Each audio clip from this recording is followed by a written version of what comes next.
একটা ছোট্ট mental game খেলি চলুন। আপনি আর আপনার খুব কাছের একজন বন্ধু এক জায়গায় বসে আছেন। আপনাদেরকে হুট করে এক লোক এসে দুটো বক্স দিয়ে বলল, এই দুটো বক্সের মধ্যে যেকোনো একটা আপনার, আরেকটা বক্স আপনার বন্ধুর। আপনি যেটা চুজ করবেন সেটা বাদ দিয়ে যেটা বাকি থাকবে সেটা আপনার বন্ধুর। আপনারা বক্স দুটো খুললেন। প্রথম বক্সে আপনারা দেখতে পেলেন অনেকগুলো টাকা, নতুন নোট একদম। এবং সেই লোকটা বলল, এবং বক্সের উপরেও লেখা ছিল যে ওই বক্সে মোট 30 লাখ টাকা আছে। আর আরেকটা বক্স ওপেন করার পর দেখা গেল একদম নিচে ছোট্ট একটা 1 টাকার কয়েন। আপনাকে বলা হয়েছে যে কোনো একটা চুজ করতে। এত অবভিয়াস চয়েস তো হওয়ার কথা না। 1 টাকার সাথে 30 লাখ টাকার কি কোনো তুলনা হয়? হ্যাঁ, ডেফিনেটলি একটা ক্যাচ আছে। 1 টাকার বক্সটার উপরে লেখা যে এই 1 টাকাটা একটা অলৌকিক 1 টাকা, যেই টাকাটা প্রতিদিন তার আগের দিনে দ্বিগুণ হয়ে যায়। অর্থাৎ আজকে যদি আপনার কাছে 1 টাকা থাকে, অর্থাৎ আপনি 1 টাকাটা চুজ করেন, কালকে দেখবেন বক্সে 2 টাকা আছে। তার পরদিন দেখবেন 4 টাকা, পরদিন দেখবেন 8 টাকা। অর্থাৎ প্রতিদিন একটু, একটু করে বাড়তে থাকবে এবং ডাবল হতে থাকবে।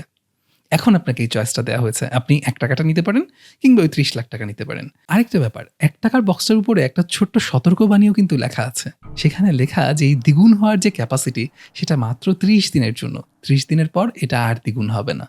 সো এরকম একটা সতর্কবাণী দেখে, এবং এই 1 টাকা দ্বিগুণ হয়েও আর কটুক যাবে, তাই না? 30 লাখ টাকা নেওয়াটা কি সেফ না? আপনি যদি এই ধাঁধাটা বা এই আইডিয়াটা বা মেন্টাল যে গেমটা সেটার উত্তর জানেন, তাহলে আপনি ডেফিনিটলি জানেন এই 1 টাকার কয়েনটা চুজ করাটা হচ্ছে ওয়াইজ অপশন। আর যদি আপনি এটা না জেনে থাকেন, তাহলে ডেফিনেটলি আপনার মনে হবে 30 লাখ টাকাই তো বেটার অপশন, তাই না? 30 দিনে ওই 1 টাকার কত দূর যাবে? বাট আপনি জানেন আর না জানেন, 2 ক্ষেত্রেই এই ব্যাপারটা মেনে নেওয়া খুব কঠিন। এটার যে আসল রেজাল্টটা কীরকম? দ্বিতীয় দিনে আপনার কাছে আছে 2 টাকা, তৃতীয় দিন 4 টাকা, চতুর্থ দিন 8 টাকা, তারপর দিন 16 টাকা। এভাবে যখন 10ম দিন, আপনার বন্ধু কিন্তু অলরেডি 30 লাখ টাকার মালিক, আর আপনার হাতে আছে মাত্র 512 টাকা। তারপর দিন 1024 টাকা। এভাবে করতে 15তম দিনে গিয়ে মাত্র 16,000 টাকা। 16,000 টাকাতে আপনি কী করবেন? অর্ধেক সময় তো চলে গেছে, তাই না? এরপর দেখুন কি ঘটে। 20তম দিনে 5,24,000 টাকা। তারপর 30তম দিনে কত টাকা হতে পারে? কি মনে হয় বলুন তো? আসল সংখ্যাটা হচ্ছে 53,68,70,912 টাকা। আনবিলিভেবল না? 1 টাকার একটা কয়েন প্রতিদিন যদি দ্বিগুণ হতে থাকে, মাত্র 30 দিনের মাথায় সেটা 53 কোটি টাকায় পরিণত হবে। আনবিলিভেবল। আর এই অদ্ভুত অ্যাবনর্মাল ব্যাপারটাই ঘটে, অবিশ্বাস্য ব্যাপারটাই ঘটে যখন আমরা কোনো কিছুর এক্সপোনেনশিয়াল গ্রোথ দেখি।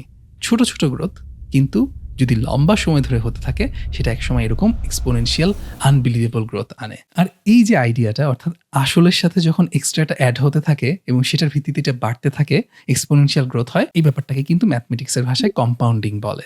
এবং এই যে ইফেক্টটা হচ্ছে না কোনো একটা কিছুতে, যখন এই ইফেক্টটা পড়ে, যেটার কারণে এটা এত দ্রুত বাড়তে থাকে, এই ব্যাপারটাকে বলে কম্পাউন্ডিং ইফেক্ট। কিন্তু এই গল্পের সাথে আমাদের আলাপের সম্পর্ক কি? দেখুন, আমাদের লাইফের যতগুলো এরিয়া আছে, সেটা ফিজিক্যাল হেলথ হোক, রিলেশনশিপ হোক, টাকা পয়সা হোক, যাই হোক, প্রত্যেকটা জায়গায় সাকসেসফুল হওয়ার জন্য কিংবা ফেল করার জন্য মোস্ট ইম্পর্ট্যান্ট কনসেপ্ট হচ্ছে কম্পাউন্ডিং ইফেক্ট। ছোট্ট কোনো কাজ, খুব সামান্য, ওই 1 টাকার মতো, কিন্তু রিপিটেডলি একটা লম্বা সময় ধরে যখন কনসিস্টেন্টলি সেটা করতে থাকা হয়, তখন সেটার এরকম একটা কম্পাউন্ডিং ইফেক্ট রেজাল্ট আমরা দেখতে পাই।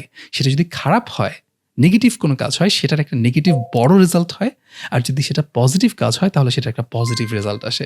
এবং সেটার এক্সাম্পলই আমরা আজকে দেখতে থাকবো, এবং আমরা দেখব এই কম্পাউন্ডিং ইফেক্টের যে স্ট্রেংথ, যে শক্তি, এই পাওয়ারটাকে কীভাবে হারনেস করতে হয়। এবং এই কম্পাউন্ডিং ইফেক্ট যে সবচেয়ে পাওয়ারফুল কনসেপ্ট পার্সোনাল ডেভেলপমেন্টের জন্য বা গ্রোথের জন্য, এটা কিন্তু আমার আইডিয়া না। এটা একটা বই থেকে নেওয়া, যে বইটার নাম দ্য কম্পাউন্ড ইফেক্ট, এবং বইটার রাইটার ড্যারেন হার্ডি নিজেও আমার মতো একজন কোচ, যিনি হচ্ছেন পার্সোনাল ডেভেলপমেন্ট নিয়ে কাজ করেন বহু বছর ধরে। এবং ইন্টারেস্টিংলি তিনি নিজের লাইফে প্রচণ্ড সাকসেসফুল একজন মানুষ। মাত্র 25 বছর বয়সে মিলিয়নিয়ার, এবং 27 বছর বয়সের মধ্যে সেই $1 মিলিয়ন বিজনেসকে তিনি $50 মিলিয়ন বিজনেসে রূপান্তরিত করেন। এবং তার মতামত হচ্ছে, তার লাইফের যে সাকসেস, সেই সাকসেসের পেছনে যদি একটা ফর্মুলা থেকে থাকে, সেই ফর্মুলাটা হচ্ছে কম্পাউন্ডিং ইফেক্ট। সেই কম্পাউন্ডিং ইফেক্ট বা দ্য কম্পাউন্ড ইফেক্টের যে আইডিয়া, সেই সূত্রটা আসলে কি, এই কম্পাউন্ড ইফেক্ট কীভাবে কাজে লাগাতে হয়, আর এই কম্পাউন্ড ইফেক্টের পাওয়ার আমরা কেন কাজে লাগাতে পারি না, কোন মাইন্ডসেটের জন্য কম্পাউন্ড ইফেক্টের পাওয়ার সাধারণ মানুষ বুঝতে পারে না, সেটা নিয়ে আমাদের আজকের আলাপ। আমরা 4 স্টেপে একটা প্রোটোকল ডেভেলপ করা ট্রাই করব।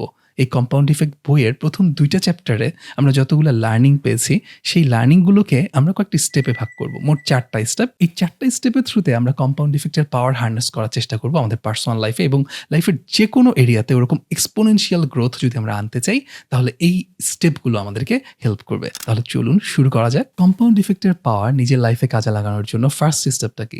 ফার্স্ট স্টেপটা হচ্ছে